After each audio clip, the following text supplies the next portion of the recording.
नमस्कार, मी संजय सरदेसाई, सरचिटणीस, महाराष्ट्र राज्य powerlifting association. Carrom, powerlifting, body building, नौकानयन, स्नूकर इत्यादी सर्व खेळ आणि आणखी बरेच खेळ शिवछत्रपती पुरस्कारामधून वगळले गेलेत. ही सर्वात महाराष्ट्राची शोकांतिका आहे. मुलांना तयार करतो आम्ही. महाराष्ट्र सरकार कुठल्याही रुपयाचे एक योगदान आम्हाला याप्रमाणे देत नसतं. तरी पण आमचे प्रशिक्षक, आमचे संघटना, आमचे जिल्हा संघटना, राज्य संघटना, त्याचबरोबर राष्ट्रीय संघटना हे स्वतःचे पैसे खर्च करून आम्ही खेळाडू तयार करतो. फक्त आम्हाला हा एकच पुरस्कार दिला जातो.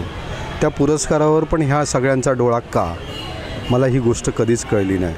आणि ह्या पुरस्कारामधून तर आम्ही एक शिकवण देत असतो. शिक्षण मुलांना एक शिकवत असतो.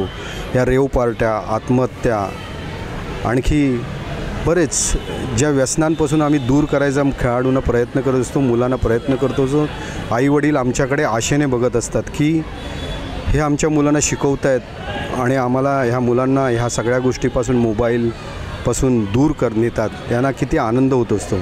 पण ह्या सगळ्या आनंदावर विरजण करायचं काम क्रीडा व युवक सेवा विभाग याच्या संधी अधिकाऱ्यांनी हे षडयंत्र रचलं आहे असं मला वाटतं.